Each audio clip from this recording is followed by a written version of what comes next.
Hello and welcome to Sam's on Wrestling. It's our Christmas week. We have reached day, I don't know, we're on day 5? One-ish. It's the 29th anyway of December.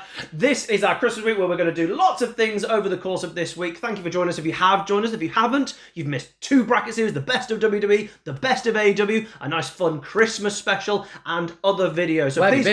So please go check out those videos. But today, it's our most negative video of the week. Because we are doing our count-out series. And these are our personal top 10. So you've seen a lot of top 10 videos on YouTube, particularly with wrestling. And everyone gets told what the top 10 are. These are, and you have to just accept it. Well, we have our own opinion. Yes. And that's what we do. And these are ours. And we want to know yours as well. And today, we are going to review, essentially, what we believe are the worst 10 things in wrestling in 2024. Not moments, not matches. Everything is included on this list. What is the worst of wrestling in 2024? Which has been difficult. It's been very difficult. It's been a great year. Which is the best compliment you can give it, yeah. Because we had to do bracket series for best AEW moments and best WWE. We couldn't even combine them. They were both so good. Yes. But when we did worst, we were like, yeah, that doesn't need to be a bracket. We can do top 10 there. I've got a couple honourable mentions, which I'll get to when we start the list. But we want to know what are your top 10 worst moments in wrestling this year. Please put them in the comments below. And don't forget to like, share, and subscribe. And let's find out what we think are the worst in wrestling in 2024. So before I do my number 10, Sam, on your number 10, so you get my honourable mentions. So these are things that have annoyed me, but haven't pushed it so much. I've got the Pride versus Lashley's group. And versus like the New Testament, whatever, WrestleMania. That whole rivalry just kept going on and on and on. And then they had an average match at WrestleMania in the dead spot. Bubba Ray was the only one who was getting a pop. A table broke when they were going to do it, killing the spot. Oh, it was a terrible, terrible rivalry. I really hated that. Bayley calling Nia reckless. Kayfabe shattering. Yes. Really annoyed me. As a wrestler, she's supposed to punch people. She wants to hurt people. Yes. Yeah. Oh, you hurt people. You're reckless. Like, good. That's the point. Don't say that. Don't talk about someone's ability or anything like that because it ruins the appeal, especially with Nia this year.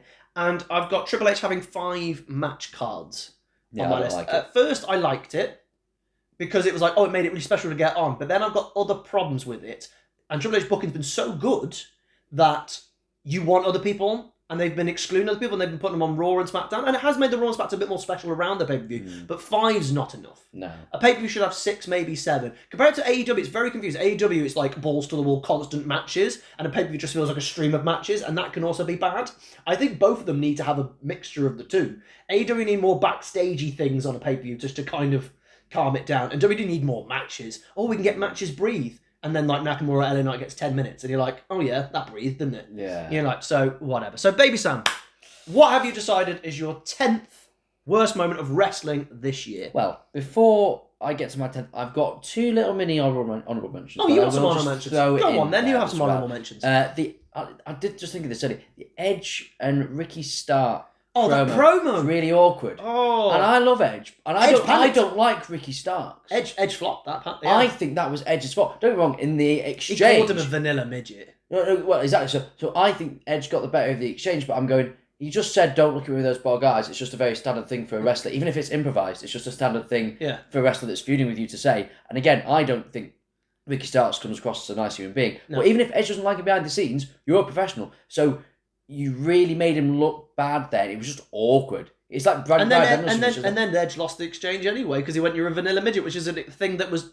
said by bad... Like, Edge was a babyface. Edge was never really that big himself. Like, no, he's tall, but he's not like... He's 6'4". But that back then, that was... Yeah, but it's like Kevin Nash talking about Rey Mysterio and Eddie Guerrero. I hated that as well. It's not on my list, but I agree. I didn't like it. Yeah. I also put Rollins versus Jinder in here at the start of the year. Because he had to injure Rollins. Because he injured him. Yeah. And it's like the one thing Jinder Mahal did. And it was the worst thing because everyone then thought Jinder was amazing. Everyone started praising Jinder and saying how great Jinder was. Like, no, do you not remember 2017? Too well. What's your number 10, Sam? My number 10 is too many championships. Too many championships. Yes, it's too many championships. I get in both AEW have been bad with it for years now. Yeah. WWE have now I've got added more. a bunch. I've got more. Let's not forget that. Well, actually, I'll get to the other one later. If you throw NXT in, WWE now have more championships. Yeah, and I think it's too much. I get the merit of doing a women's mid-card title, but the same on each brand, and you're just making them the IC and US. It makes every championship feel less special. I'm really glad they've got a mid-card women's title, but my brain's just going, we need one men's title for the title. IC and US, one women's championship, IC and US I'm okay with as well, and one tag and one tag. That's what it needs. But this is what happens when you have Raw and SmackDown. But they keep moulding them together. So what's the point? No, I really don't like it. I don't like more champions. I don't think it's a good thing at all. And I think we're just going into everyone has to have a championship. And I go, no, have maybe 4 or 5, and then you've got so much creativity because you don't have to involve the titles in other feuds, and you can just do feuds. And then the championship one's more important because they're for the title. You can't have a show when you've got 8 championships on the line. They don't mean anything. Well, if you actually looked at when we did the WWE predictions video, if you want to go watch our WrestleMania 41 predictions, I think there's 11 championships you could put on the line. Yeah. At WrestleMania, you can't do a pay-per-view with all the championships on the line. You can imagine a night of champions. That's what it would be, yeah. You won't be able to do it. You wouldn't be able to do it. And so you either go, you've got to just arbitrarily put all the titles on, or you don't put the titles on and you do feuds, and then everyone's going, well, where's the women's Which US they've been title? doing with the tag titles. Yeah, so you can't win. Yeah. You put yourself into a corner. I don't like it at all. And AEW do it as well. They both do it, yeah. My number 10 isn't even in the ring. It's not even on telly. It's old people on social media.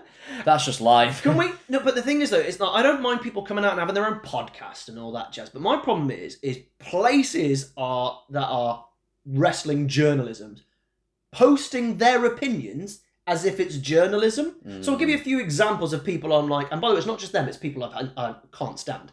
Rikishi has a podcast. I knew he was coming. And all he does is essentially just I love my children, I love my family, and they should win everything and they should never lose. Jay shouldn't have lost the Intercontinental Champion. Solo should be WWE Champion. And I'm like, okay, shut up. But I don't have to hear that if I don't listen to the podcast. But all I do is see on Twitter or on Blue Sky or whatever is people posting it. As if it's Jay Uso shouldn't have lost his title, according to Rikishi. Of course not. What? According to his dad. Should we go listen to, go talk to, when Sami Zayn lost the Intercontinental Championship, Sami Zayn's dad going, I shouldn't have lost it. I don't care. And then you've got other people, you've got Bischoff constantly bitching about AEW. And it's constant. And at first I agreed with a lot of what Bischoff was saying, but now it's just constant. Then you've got Dave Meltzer, who knows nothing about wrestling anymore, who literally is just now constantly going back and forth on what he wants to go on. Then you've got the coach is suddenly now got a podcast, and everyone keeps promoting as if what he says is facts. He's walking around going, oh yeah, Jade and Bianca don't like each other. Well, do you know? You're not in the company. And even if you're right, who cares? I don't care what you think. World, everyone's just so desperate for attention that truth doesn't matter It's anymore. Getting ridiculous. And it's not just those people getting promoted. You've got people like Tony Khan online, I've hated. Him making the Weinstein comment. What did he say? He said that WWE are like the Harvey Weinstein. Does he have a reason for that, or is he just trying to... Exactly, and it's just an awful thing to say. That's a very big allegation. It's a really stupid thing. It's not even an allegation, it's just it's a name-calling. Yeah. It's a stupid thing to say. It really makes you look dumb. Then you've got Russo, who's now suddenly come out of the books and saying constant things over and over again. Then you had Hogan on Logan Paul, and Hogan is saying things like, the wrestling fans have forgiven Chris Benoit, maybe they should forgive me. You're like, who's forgiven Benoit? And it's just, I've been sick of it. I've done it all together because I have to be on Twitter and I have to promotion and I go on that lot and I want to communicate with the fans as much as I can, communicate with other fans, not just fans of us, but fans of other, and it's just driving me bananas. I am sick of social media, of people posting these people who don't matter anymore as if it's news. Shut up! Lorry driver agrees. We're moving to number 9. Tell us what your 9th worst of Wrestling 2024. My 9th worst one is all the finishes don't matter anymore. It's got really bad this year. I sound now like an old man. Yeah. But it's right. You know what? Right. I won't stop defending it because it's wrestling, and you can't tell me, this is just new and we're moving past the old. It's like, no. Yeah. It's like in a TV show. That's literally the excuse. Yeah. In a TV show, we always go Marvel, there's no peril because you don't think any of the characters are going to die. It's that. If Cody Rhodes hits a crossroads, I just go, nah, he's not hit 3 yet. Yeah, it doesn't mean anything. You got to, But then you're build also the finish. In the moment, you're acting like it means something. So it's not even just like you're doing the move, but you're transitioning it to a lesser move, like instead of the pop-up bow. No, you're acting like, he's gonna win. Obviously kicks out. It's like, I don't know, Jacob Fatu, or not even that, like Carmelo Hayes just kicks out of it or something. Something like that. And you're acting like it's The Undertaker and Shawn Michaels. And you go, oh my God. It's like no one's surprised. And you should know because you listen to the crowd and it's silence every time. It's silence because no one cares. It's like a small pop. Because we know. Yeah. We're not idiots. We know this going to kick out. And I'm really sick of it. And I think it's such lazy storytelling. It's lazy from the bookers and it's lazy from the wrestlers. Yeah. Finishers, they're not called finishers anymore. They're called signature moves now. The reason a finisher was so over is because when they hit it, it ended the match. And I'll always go to the same person, and I got criticised for using this. Jake Roberts used to signal for the DDT, and the crowd went mild. Went crazy. They went mild. They went absolutely mad, is what I was going to say. Yes. I said wild at the same time, which became mild. They went crazy and that was just for the setup. Because they knew if he hit the DDT, no one kicks out of the DDT. And that's how it should be. If you hit the move, that's the ending move, and you should build to it. And you build to it. And if the person doesn't hit that, you can do two things. You can go, oh my God, they didn't hit the move, that's why they didn't get them finished off. But also you can go, if I'd have hit you with that move, I would have had you, and I just didn't get them. And you can build a story, and it bugs me. The finishing thing is a real pain. And it's not on my list. But I tell you what, Sam, it's on my overall wrestling list. It's not my worst of 2024, because I think it's been a problem for years. I think AEW in particular have really made it bad. Yeah. But you watch WWE pay-per-views, you go, actually, no, they all kick out. Every main event. Yeah. I bet you if we looked at every single main event this year, they've all kicked out the finishing move, every single one. It does hurt me, because WWE is supposed to be the ones that keep a little bit more of that. But they haven't for years. But they haven't. No, but I think Cody... Before even AEW turned up, they were doing it, so... It does my head in. My number 9, and the reason it's this low down on the list is because it became inconsequential in the end. The Rock taking Cody Rhodes' spot. Yeah. This might be one of the dumbest things I've ever seen. Don't have Cody win the Rumble. The Rock Roman, we want to see it. Don't have Cody win the Rumble then. If you're gonna, it was the dumbest thing. It made Rock look like a tit. It made Cody look worse, and you could tell he couldn't act it. Cody couldn't do it. He couldn't sell it because he was like, "This is stupid." Cody knew it was stupid. Triple H knew it was stupid. The Rock's ego got in the way. Yes. I want the match with Roman. No, it's not going to work because you're doing it wrong. And the reason it's so low down is because they pivoted because of the swell of what was the? Do you remember what the hashtag was? We want Cody. We want Cody. I'm glad that they listened, and this is doing Triple H and Vince. Vince would not listen because he works. He thought that when everyone was over Rusev, they thought the crowd were just messing with him. And you're like, you are dumb. That is insane. Who we like. Oh my God. So I'm glad that they did change it, and I'm glad, and that's why it's so low down. But that whole Rock comes out, hugs Cody, I'm going one-on-one. Cody's like, but not this time. It's one of the worst things I've ever seen. It was so stupid in terms of storytelling. It's so stupid, and they literally retconned it immediately.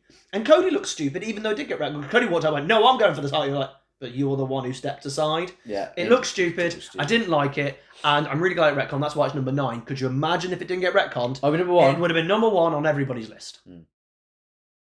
Number 8.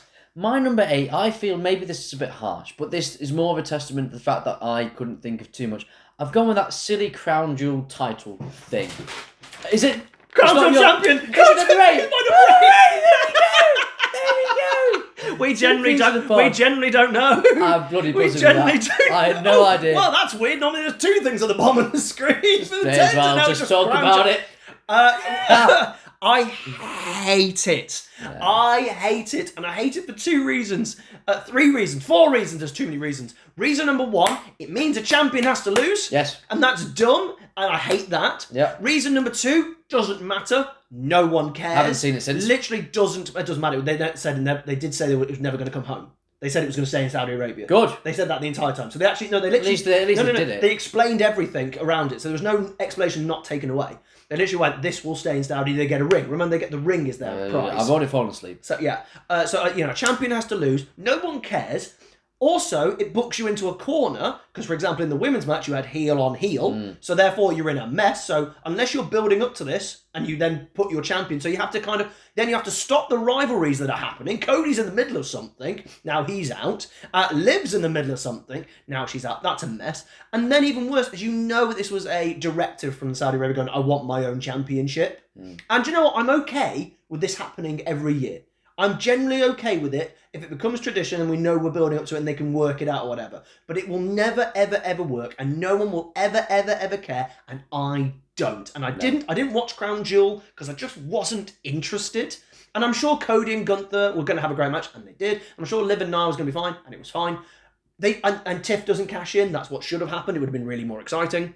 But for me, I just don't care. I don't care, and I give Saudis a bit more of a pass now because I think that they're usually decent shows, but I don't watch them, and I've just gone, you know what? Why? I don't care. It won't matter the day after the pay-per-view. And they've not mentioned it. No, exactly. Because outside they haven't. The only time they mentioned it was Gunther saying to Kaiser, essentially going, no, you respect him, which was almost like a little babyface thing, which was good. I actually liked that. I like that. I really liked that promo, and that's it. I don't even think that who won between Liv and Nia. Already forgotten. Is it Liv? I think Liv won. I don't know. I assume Nia. Who cares? I don't know. Oh, Liv won because she was really excited at the end and she was happy, and then no She one's did mentioned win. it. There you go. Look, it was months ago. Gone. It's like from the past WWE. It felt like a throwback. Back to late 2010s. Yeah, felt like a throwback. Yeah, not a fan. Well, that was our number 8. Number 7. Sam, our number 7. We were here for this. I think you know what I might be about to refer to. Oh, yes? It's all in if we're here. Yeah, well, yes. I'm going Mercedes Monono versus Britt Baker. Oh, right, okay. Only because if it's on TV, I wouldn't have minded it. I've just never been in a crowd live watching wrestling where there's that much indifference. It's not even just silence, because it was silence. People went to get 60,000. People went to get food. People were chatting amongst their mates. It was as if the show had been taken into intermission. Yeah, and there just happens to be people in the ring. That's the level of how bad it was. It might have got one little reaction at one point, like a tiny little, but like a especially after the gauntlet.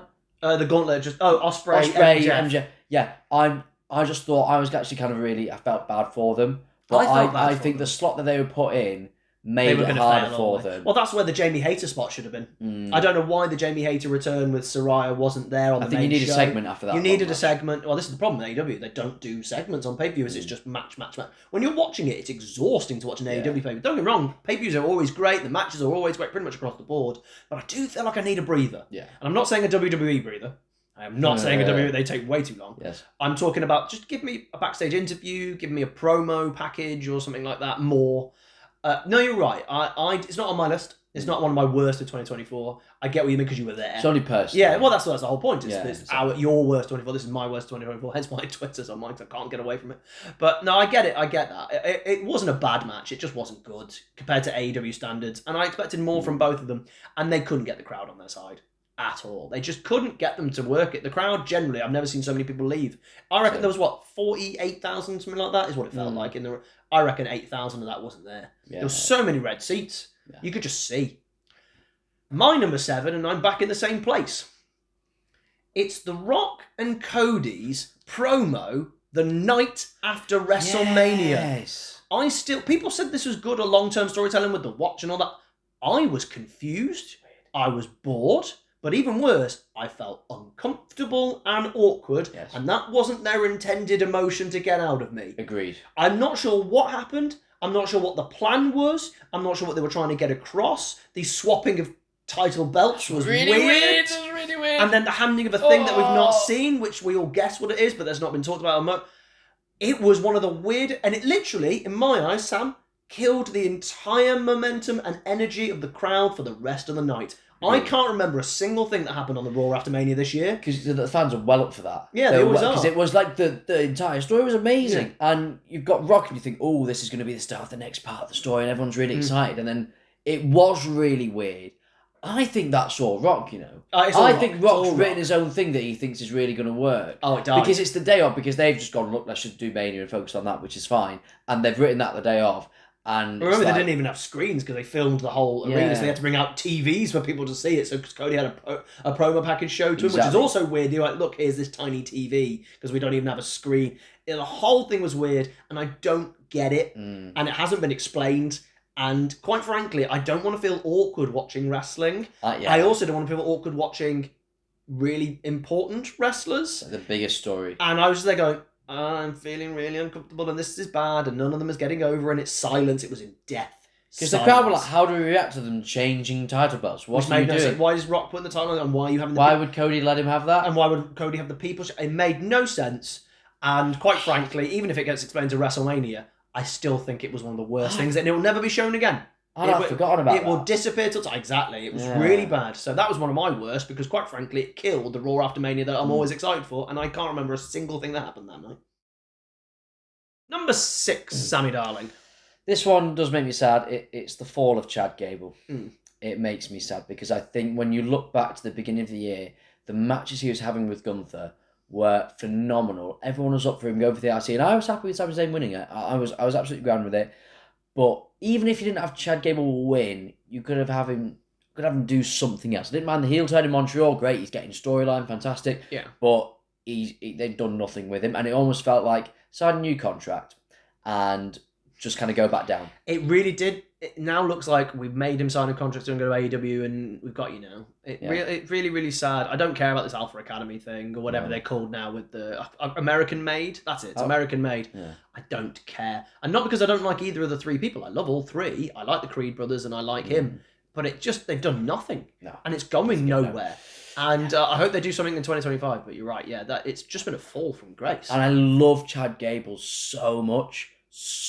I think he's one of the most talented wrestlers of his generation. Genuinely. One of the best. And even mic-wise, you can go Cesaro. Oh, he's brilliant on the mic. Everyone goes Cesaro, didn't get what he wants. And I love Cesaro, but on the mic, he's not He can't do it. Chad Gable is phenomenal. Great on the mic. On the mic, there's no reason to not give him the push. It's at least a singles title or a good run. A main event match at a pay-per-view. One. Something. I don't know. It's really confusing. My number 6 is the opposite. You've got a young person who should be pushed. I've got an old person who shouldn't be pushed anymore. It's Chris Jericho and the Learning Tree, and particularly with Hook. Is this your number 5, Sam? My number 5! Okay, then we'll flick over. 5. So my number 6 is Sam's number 5. The Learning Tree. It doesn't work. Jericho needs a break. He's now the Ring of Honor champion. He's a permanent break. He's Ring of Honor champion. Oh, I know. And he's taking on Matt Cardona, which is weird.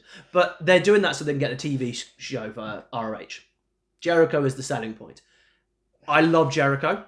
I think every fan actually loves Jericho, but he's really tarnishing a legacy here because this year has been awful. This really character is awful. He's all over the show. It's not funny anymore.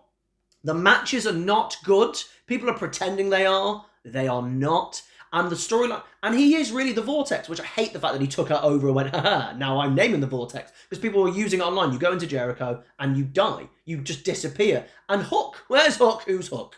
He does his rivalry with Jericho. He even wins the rivalry. They always win the rivalry, but they go nowhere because being with Jericho is not a positive. And that I just cannot watch the Learning Tree thing. Oh, no, I can't. No, I just, it really hurts me. For someone who is so known for being very on the ball and one of the great minds of wrestling in terms of character and how the crowd are reacting, to suddenly go so far away from that, and now it just seems to be all about him. It seems to be more delusion and just not knowing when to stop. It's quite sad. It just and it's feels the fact sad. that he either thinks he's getting heat or he knows he's not and he's trying to make a thing of it.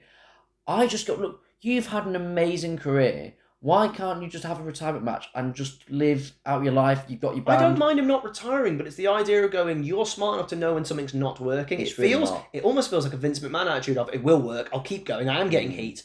It's not. No. It's not getting heat. And I still think in the ring, he's just... And it's fine. It's not even fine. Like, it's not great anymore. And I just think it's sad to see when you go, one of the best, one of your favourites, from the past, and you go... It's getting a bit sad. It's not Mike Tyson. It's getting a bit sad. I will say that Big Bill has gotten over with it, and I'm really happy for him. I'm really happy, and he's doing really, really well. And the sooner he kicks Jericho's head off and turns on him and all that jazz, the better. I'm hoping, or whatever, or if they ever do it. But yeah, for me, the Learning Tree is my number 6. That's your number 5. So my number 5, I'm still in AEW. And it's a problem I have with AEW in general, but there is 3 moments in particular. So I've got 3 different things all in one. And it's annoying spots, I'm going to call it. Oh, but they're annoying spots for dumb reasons, okay? The first one we're going to talk about, and we talked about it on the brackets, is Edge diving off the cage is the stupidest spot. He didn't want to do it when he got there. I don't know if he wanted to do it when he was like building the match or whatever. But you knew he was going to get hurt. You knew. Because at the end of the day, if you land on your feet, you didn't want to do the move. No. You copped out the move. It's like RVD at the Elimination Chamber, Bronson Reed at War Games. don't do the move if you're not going to do the move, because if you don't do it properly, where you're trained, how you're trained to do a splash, for example, where you're meant to take the whole thing as flat as you can, you are going to get hurt. And all three of them got hurt or got somebody else hurt. It's simple as that. And I hated the spot. Watching it happen, I went, this isn't going to be good. I watched it. It's one of the few things I watched because I wanted to watch Edge versus Malachi Black. And I went, this isn't going to be good. And it wasn't. And it's stupid. And I don't know who told him to do it. I don't know if he did it. I don't know if the booker did it. I'm not sure. I hated it. And that is the reason that we didn't see Edge at All In. Yeah, literally. I know once we would have seen him. And I go, well, I actually blame Edge for this because I go, you're what? You should 50-odd-year-old man. You can say no. You can say no. Like, if you don't want to do that, no one's going to be able to make you do that. You've done that. And after all the documentaries that you've seen with him and his kids, he wants to stay safe and, you know, how cautious he was about getting back into there in the first place. You should be smart enough to know you don't need to do that. Maybe when at WrestleMania 17, maybe you needed to do that back then. But then you were a young man. That was stupid. But that's only my third of the two of the three. That's number 3 of the spots that annoy me. The jumping tombstone off the apron that didn't end the match, as an example of end the match when you've got your big spot. We talked about it on our brackets if you'd like to see it. It's an amazing move, Fletcher. Tombstone on the apron, onto the steps. Incredible move. And that should put Ospreay out for months, and then come back and do the... No, Ospreay's on telly the week after. He's in the Continental and all that jazz. Got up from the move about 2 minutes later. People get up after time. If you're having a fight, you'll get up. I was like, not 25 minutes into a match. Have you seen a street fight where someone's pile driver their head onto steel? It was such an idiotic argument to me. And I'm like, you are going against the rules of wrestling, and that's why it doesn't work. And it annoyed me so much because I like the spot. It's the reaction of the spot. They go, oh, he did sell it. Look at him. And they showed videos. Look at him selling. I went, I know he's selling it there, but then he got up 2 minutes later. He didn't kick out and get up. Selling is forever, not just for Christmas. It really is. But that's not my worst spot of AEW that I wanted to criticise. Blood and Guts. Jack Perry is chained to the wall, and they do a steel chair shot to the head. Oh, God. Stop it. AEW, stop it. It is 2024. I do not want to see steel chair shots to the head. We know the ramifications. It's now heavily linked to some very famous moment in time. I don't want it anymore. Listen, I will allow you to do things where you kind of do it with those, like, aluminium things that kind of fold. And, you know, I'm okay with that to an extent. Or maybe even putting the hand up slightly, but with a steel chair and it's shaved, whippity friggity do means nothing. You hit it. It's the force. It's the swing. People making those comments need to take one of those shots. Yeah, and do it every day for I hated it. I hated he couldn't protect himself, and I'm just that guy. I can't believe they're still doing it in 2024. If WWE bans something like that, you should all follow suit because they're the top people to not do something like that, and they did, and that was in 2008, I think, officially. Yeah. It's 2024. Stop doing steel chair shots to the head. I hate it. I don't want to watch it. Stop it. We move on to number 4. Sam, you're number 4? Oh, Sam, I'm going to take you back to WrestleMania 40. I think you may know what's coming. Yes. Jay versus Jimmy. Duel of the Super Kicks. How underwhelming. And this is back when I thought Jey Uso at the time was quite overrated. Yeah, you really did. He has improved. You really didn't like Jey Uso. I've had to convince you that he's actually. Well, no. He has convinced me because he's also improved. Yeah, he has. Well, you got to remember that switch from tag to singles is really difficult. I know it's difficult. Go watch Shawn Michaels when he breaks up the Rockers. His singles first run isn't great. No. He's really led through the matches. I know, but I just thought he was overrated. I think people wanted him to be good, so rated him better than he was. However, this match was shocking tag team wrestler or not. It's such a shame because you had a great story going into it, and I was a bit iffy with the Jimmy Uso heel turn in the first place, but that's 2023, so that's by the by. Oh, the Jimmy one was a mess. Yeah, it was a mess, but great. Brother versus brother, Jay versus Jimmy, fantastic. What a shame. I don't even care if you got time cut. The amount of super kicks, it was just. I was apathetic to it. I was like, what is this? Crowd was silent. What am I watching? Crowd was silent. And they weren't going into it. They were well into it. They really invested into it. And it's such a shame. And I'd half like to see them do it now. Because I think they've both improved. But I think this was the worst big match of the year. You know what I mean? Yeah, that people expected something from. Yeah, I understand that. My number 4. I'm still in AEW. It's fair. Adam Cole returns as a babyface against MJF the heel after Adam Cole was the devil and is the reason MJF got took out. It's stupid. It's so stupid. It's so dumb. It's so dumb. Like, Adam Cole was the devil, so he's the bad guy, but he's obviously got injuries, and that completely curtails the rivalry. MJF comes back as a heel. Fair enough. Just kill the rivalry. Just kill the feud. Just don't do it. It's dead. It's finished. Put it to the side. Adam Cole returns, and he's the babyface attacking MJF, even though MJF got taken out by... It makes no sense, and the rivalry since has been awful. Adam Cole's been beating loads of people that people like. Sam, this rivalry makes no sense. I hate all of it. I like both guys. No, I don't. I like MJF. I don't like Adam Cole. But I think he's overrated. But I don't get me wrong. I think he can put on great matches. I think his match, for example, at All In 2023 was amazing. But and also he did a match with Malachi Black in NXT in a hardcore match that just kept going and going. Especially. But this rivalry makes zero sense, and I just want it to go away. I think it's hurting both people desperately badly, and I think it makes zero sense, and the crowd are so apathetic to it because it makes no sense, and they're confused because they don't know what to do. Adam Cole was a leader of a heel group. There was a heel group, and now suddenly he's the good guy against MJF, who he took out. It makes zero sense. Sometimes you don't just carry on the thing because things have moved on. It's been an entire year. Just end it. End it now, please.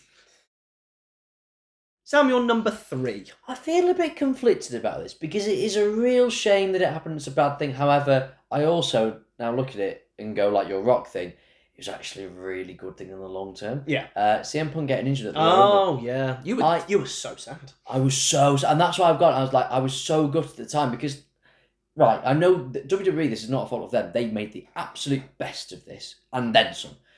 But I've wanted CM Punk to come back to WWE for 10 years.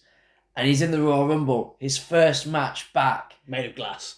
I know. Well, thankfully not so far. No, at the time, it was the comment at the time, yeah. And I was so gutted. He was having to miss Mania as soon as he'd just come back. We waited 10 years for this and he couldn't make Mania. And I was so devastated. They made the absolute best of it. They really did. They used it and they gave Drew the chance, and it's keeping him on TV was a great idea. Fantastic decision. I'm so glad they did it, but I can't get away from the feeling I felt after the Rumble because that was a rough week. It was a rough week because it was bad. We had this whole build to Mania. It's like Punk, Rollins, Cody Roman, and suddenly Punk's injured and out of the main event. And then now they're moving Cody to Seth, so you can't even get Drew Seth, which had still been good and did happen. And then you've got Rock taking away the Cody thing. It was a horrible week, and I just think it's even just that week. I think, I could put in. It was 3. It was a bad week. Shocking. So that feeling I had, I'm putting it at number 3. I don't want to feel that again. It's not on my list because of what came out of it was actually good and arguably better. Him being injured was actually better for him. Yeah, my number 3 is the Chad Gable fall. That's where I've got number 3 because I think it's actually way worse than where you put it. He was one of the most over people on the show. Didn't even make WrestleMania 40 because we all thought he was going to get built after. We thought he was going to win the Intercontinental title after. We thought we were going to turn heel on Sammy and then win it from there. And then they put him in the Wyatt 6 and you were like, you're not finished with Otis. You're not finished with Sammy. And now you're in this. Such a random decision. It was the wrong... Well, they wanted to do this whole... the Wyatts are taking on people who go against their family, which I think is a good premise. Did Gable do that? Yeah, he went against Otis and all that lot. Oh, their own family. Yeah, his own family. Okay, gotcha, yeah. Because that's where he's gone with the Miz, and stuff like that. And I get it, and I think it's a really good premise for who to go after. Do Miz first. Have Miz turn on R-Truth, then, and do Miz then, because it completely curtailed. It made no sense. He hadn't finished the Otis storyline. I was one of the people who are going, wait, I'm a wait and see person. I hate people who criticise a storyline early, like a week in, 2 weeks in. I'm like, let it breathe. Give it a month, give it 2 months, maybe even let it finish, and then give you criticisms if it hasn't gone the way you think it should, or if it's been good or bad or indifferent. And Jadza kept going, wait and see, it might lead to something, and it just killed his career.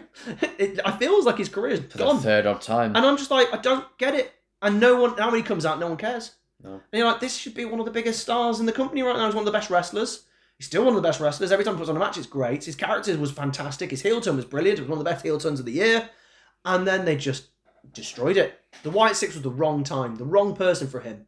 And I feel so because it made him a cowardly heel. He kept running away, looking all scared and stuff like that. When he was visually attacking Sammy, be like Perk Angle, and I don't get it. No, and it's one of the saddest moments for me. It's one of the worst things. I think it's genuinely the worst thing Triple H has done because it's a booking standpoint. Yeah, and I think it's Triple H's worst booking decision is the ruining of Chad Gable.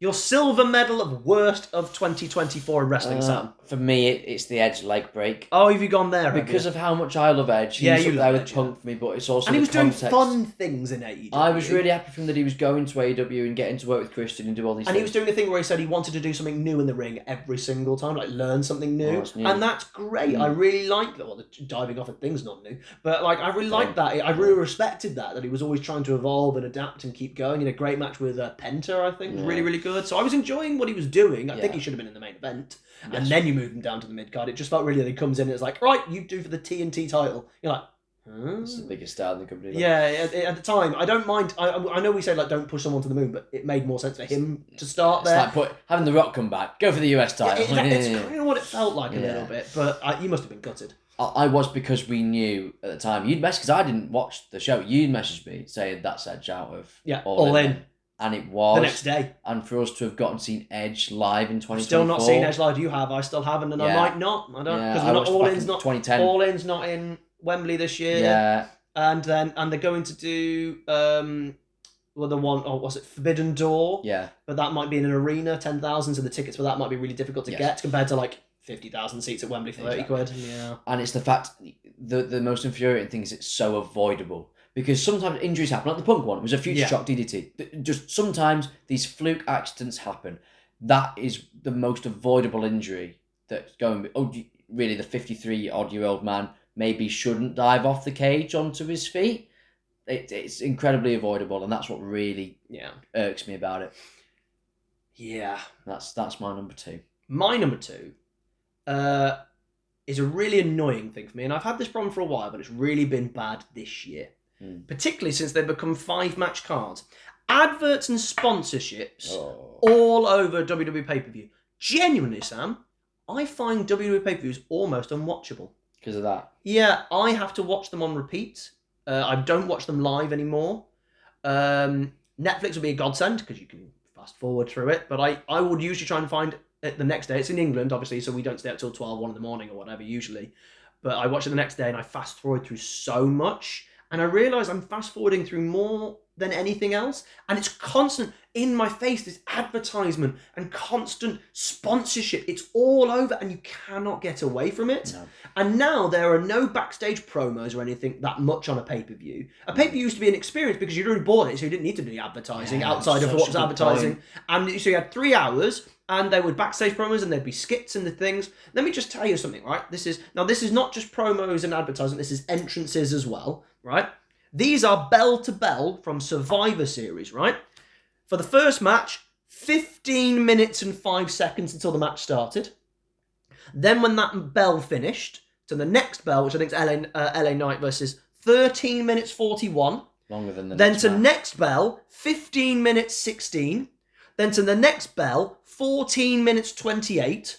And then to the final bell, before War Games, 23 minutes 59. What are they doing? That's entrances, promo packages, advertisements, adverts, sponsorships. I get that you got a lot of that entrances is for that. That is 1 hour and 22 minutes of non-wrestling related stuff. See, I never realised that. Yep. So in that, whatever that card was, 3 hours and a half, something like that, they literally were in the ring for 2 hours. It literally had, WrestleMania I thought was unwatchable. It was just, so many hard lemonade. No, dude, what? Constant. It's just a barrage. And I don't mind it being on my screen when they're wrestling and it's on the mat, but it's the constant adverts now.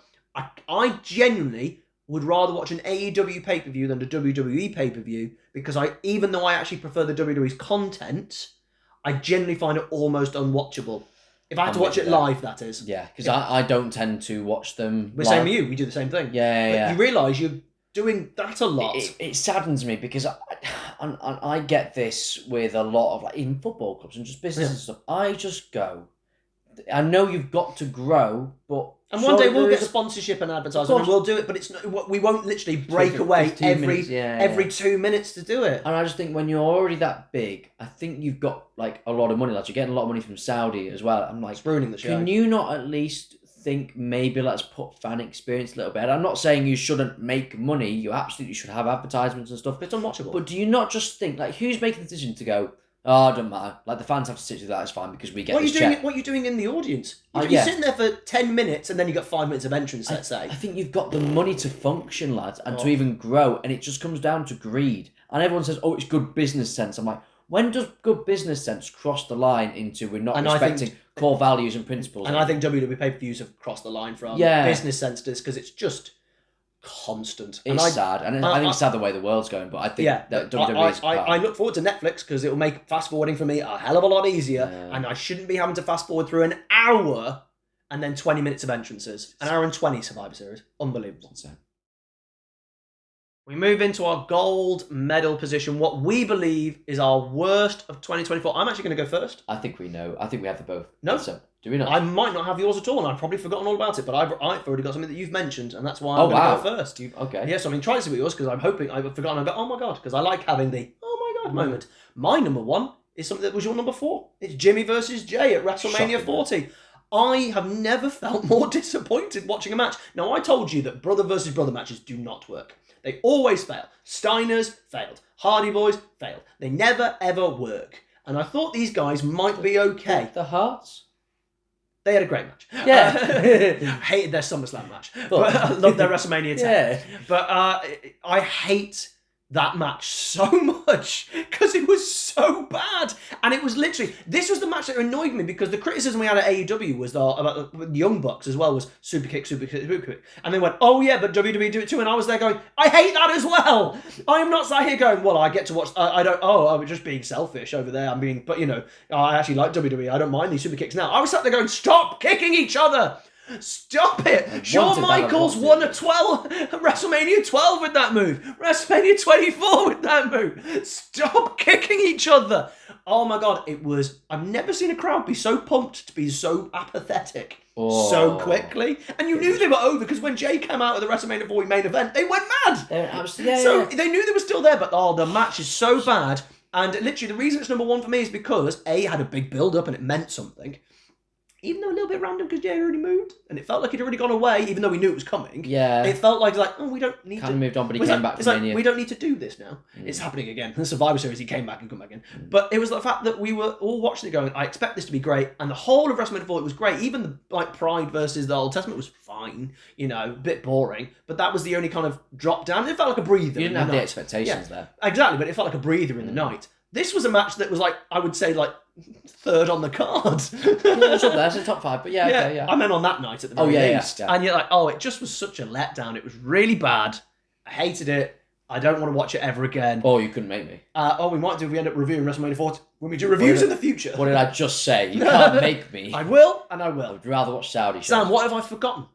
Your number 1, what have I forgotten? Please let me know. I can't believe it. Sam, please let me know. I don't mind changing and being wrong. AEW showing the all-in footage. Oh, I don't care. Oh, I do. Yeah, go for it. I think you ranted about this once, ranted about it again. Ditto everything that you said about Jay and Jimmy. I entirely agree. Yeah. But I think it's one of the most embarrassing things I've ever seen a wrestling company do. Because what you're doing is you're filming an assault. I'm with Punk here, but it's an assault. I mean, because I'm with Punk until he attacks him, and they're like, "Oh, idiot." No, I agree. But I'm also he's the thing is, they did it because they're trying to claim that Punk lied on this random interview, but it happened beat for beat. Punk was telling exactly Punk right. the truth. Yeah. It made everyone in AEW look bad. The only person it made look good in the eyes of the fans was Punk, who's not on your show, who you're trying to make look bad. You got over the person who's not on your show anymore. You were trying to slander. I think Punk could have sued them for that, quite frankly, because they did it without his permission entirely. It's so embarrassing and childish, and it just became a symptom of everything that AEW has sadly become. Yes, they've had a better second half of the year. That felt like the moment that they needed to change. Yeah, I don't know if there was a backstage conversation because you also had Will Ospreay talk about the Triple H thing. Triple H, which was in my top there, isn't it? Triple H complains essentially about Will. Oh, he wasn't talking about Will Ospreay. Yes, he was. You could pretend he wasn't. Yes, he was. But that was on an interview on a YouTube thing. And then Will Ospreay uses Dynamite time to have a shot at Triple H and does a joke from 2002. Oh, your balls are in your wife's purse. Which is A, grow up, well done. It made him look awful. You're going, well done. You had a week. You now look small time. And it all happened really close together. It's the most small time thing. It's like you're some clickbaity YouTube channel. Yeah, it did feel footage of the Punk incident. I think it's so embarrassing. Which they then started banning people on Twitter for. Yeah, so they showed it, and then it didn't go the way that they wanted it to go, and then they banned the footage, even though they're the ones who released the footage. It was a legal thing, so they couldn't have people show it, so they couldn't have it for legal. So why did you show it on your TV show, lads? No, they could show it on the TV, but but why did you do it if you're not going to let anyone share it? It should be in my top 10. You're right. No, I don't care for it because it's so stupid. It is so stupid. I've just gone. I didn't realise that we could sink this low. It was low. And it was beyond low. I can't believe that happened this year. It feels like ages ago. It's a different timeline, isn't it? But yes, that's my number one. Personally. Do you think the Bucks want to do it? Because their face doesn't look like people who wanted to do it. No, they didn't want to do it because it's embarrassing for them. It looked embarrassing. They didn't want to do it. And I think our number ones could have ended two ways because I think that could have really been the moment when AEW really fell off. Thankfully, it hasn't. Oh, thank God that they did, I would say, not fully turn it around, because I don't think they've turned it around. No, but like if they're facing south, they're now going east or west now, at the very least. That's what it is. But I thought with yours, with the J one, I thought that was going to be the end of his singles push. It could have been. It really could have been. My mind went, it's done. And the next night on Raw, and I go, fair play for sticking to your guns, and it's worked out, because I disagreed with it at the time, but Jay won the number one contender. He did, which was the right thing to do. Oh, they needed that, which he then lost. Yeah. It's fine. But those two could have gone much worse in the aftermath than they did. I'm glad, actually. But you're right. Do you know what? In the grand scheme of things, you probably make a point. And it should have been. I've completely forgotten about it. And I don't care for it because I'm just like, it's so dumb. And it didn't affect me that much because I just went, I wanted to watch it. No, I wanted to watch it. They got the viewers in. Their viewership increased. But did you see the thing? Bang! Like literally the same episode. It's like, well, you're idiots then. Well done. You got people to watch your one thing. It made you look bad. Yeah, it is. And that's why it's one of the worst of wrestling in 2024. And I can't wait to do this next year because it might get harder and harder because wrestling is just getting better better and better. We are in the boom pit and we should be so happy that this wasn't a brackets episode where we had a top 32, that we had probably between us about 13 because we had a lot of repeats, and that's really great to see. So what were your worst 10 of wrestling in 2024? What do you think to ours? These are our personal ones. Please leave it in the comment below. Don't forget to like, share and subscribe. Thank you for joining us for this week of our Christmas week. We've still got a few days to go. We're still here for the 30th, the 31st and the 1st. So please join us for tomorrow where we will do the 2024 Wrestling Awards, the Sam's on Wrestling Awards. Please join us for that. Don't forget to like, share and subscribe, and we will see you next time.